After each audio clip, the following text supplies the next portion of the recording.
হঠাৎ সাপে কামড় দিলে কি করণীয় এবং কি করা যাবে কি করা যাবে না, আমরা সে প্রসঙ্গে আজকে আলোচনা করব।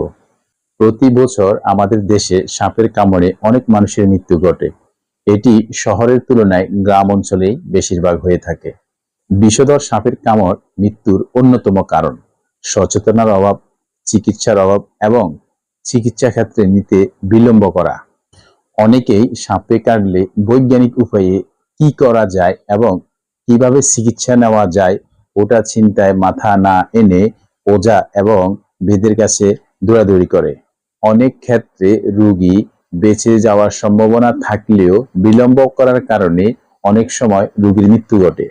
এবার আমরা আসি যে একজনকে যখন সাপে কামড় দেয় প্রথমত আমরা কি করব। ১ নম্বর, আক্রান্ত ব্যক্তিকে বারবার আশ্বস্ত করতে হবে এবং মনোবল ও সাহস দিতে হবে। কোনো মতে আতঙ্কিত হতে দেওয়া যাবে না, কারণ নির্বিষ সাপের কামড়েও আতঙ্কের কারণে মানুষ মৃত্যুর কারণ হতে পারে। তাই আতঙ্কিত কোনোভাবে হওয়া যাবে না। বাংলাদেশের অধিকাংশ সাপই বিষহীন, সামান্য কিছু হলো বিষধর সাপ। আবার বিষধর সাপ পর্যাপ্ত বিষ ঢুকিয়ে দিতে ব্যর্থ হতে পারে। এইসব জানানোর মাধ্যমে রোগীকে আশ্বস্ত করা যেতে পারে। তাই কোনোভাবে রোগীকে আতঙ্ক করা যাবে না। দ্বিতীয়ত আসি, আক্রান্ত স্থান অবশ্যই স্থির রাখতে হবে, কোনো মতেই নাড়াচাড়া করা যাবে না। যদি হাতে কামড় দেয় তাহলে হাত নাড়াচাড়া করা যাবে না এবং যদি পায়ে কামড় দেয় তাহলে হাঁটাচলা করা যাবে না। সম্পূর্ণ কমপ্লিট বেড রেস্টে থাকতে হবে। ৩ নম্বর, আক্রান্ত স্থান ব্যান্ডেজ হালকাভাবে দিয়ে পেঁচিয়ে রাখতে হবে। একে প্রেসার ইমোবিলাইজেশন বলে।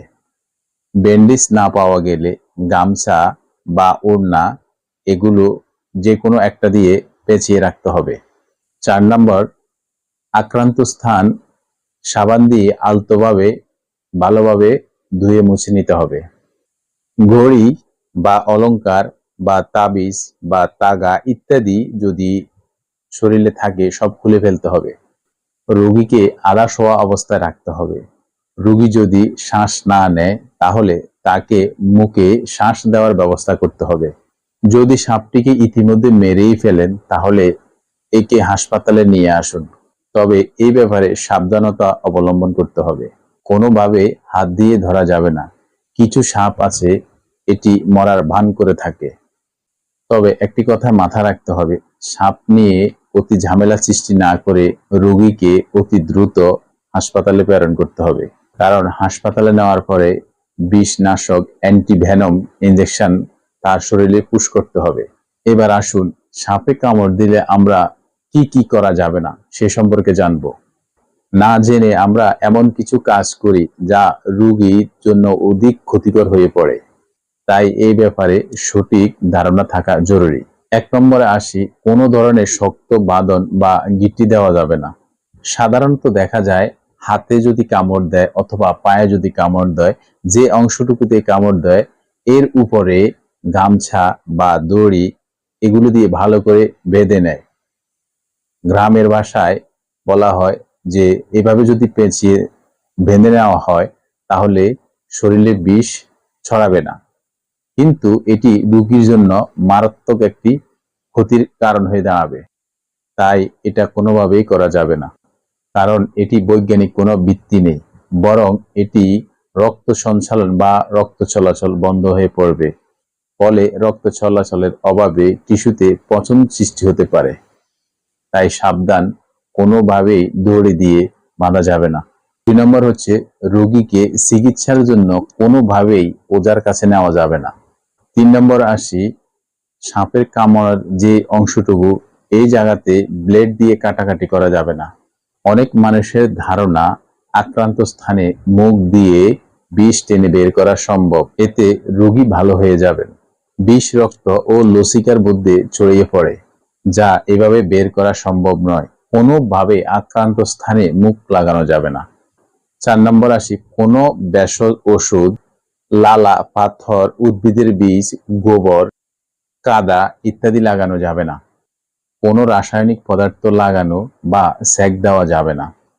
৫ নম্বরে আসে, আক্রান্ত ব্যক্তি যদি কোনো কিছু গিলতে বা কথা বলতে সমস্যা হয় বমি বা অতিরিক্ত লালা নিঃসরণ, নাসিক কণ্ঠস্বর ইত্যাদি দেখা দেয়, তাহলে কোনো কিছুই খাওয়ানো যাবে না। এমনকি কোনো কিছু খাইয়ে বমির চেষ্টাও করা যাবে না। আর ব্যথার জন্য অ্যাসপিরিন জাতীয় কোনো ওষুধ প্রয়োগ করা যাবে না। তো আমরা জানলাম যে হঠাৎ যদি সাপে কামড় দেয়, আমরা প্রাথমিক অবস্থা আমাদের কি করণীয়, কি করা যাবে, কি করা যাবে না, আমরা এই আলোচনা থেকে জানলাম। এরপরে যদি আক্রান্ত ব্যক্তি সমস্যা অধিকতর সৃষ্টি হয়, অতি দ্রুত আমরা হাসপাতালে প্রেরণ করব। তো আজকে এই পর্যন্তই। যদি আমার টপিকসটা ভালো লেগে থাকে, যদি আমার টপিকসটা আপনারা ফেসবুক পেজ থেকে দেখে থাকেন, তাহলে অবশ্যই আমার পেজটাকে ফলো করে রাখবেন। আর যদি ইউটিউব চ্যানেল থেকে দেখে থাকেন, তাহলে অবশ্যই আমার ইউটিউব চ্যানেলটাকে সাবস্ক্রাইব করে দিবেন। কারণ পরবর্তীতে যখন নতুন আরেকটা টপিকস নিয়ে আসব, সর্বপ্রথম যেন আপনার কাছে পৌঁছে যায়। এবং ভিডিওটি শেয়ার করে দিবেন। আপনার একটি শেয়ারে অন্যজনে যেন দেখে শুনে জানতে পারে এবং উপকৃত হতে পারে। ভালো থাকবেন, সুস্থ থাকবেন। আসসালামু আলাইকুম ওয়া রাহমাতুল্লাহি ওয়া বারাকাতুহু।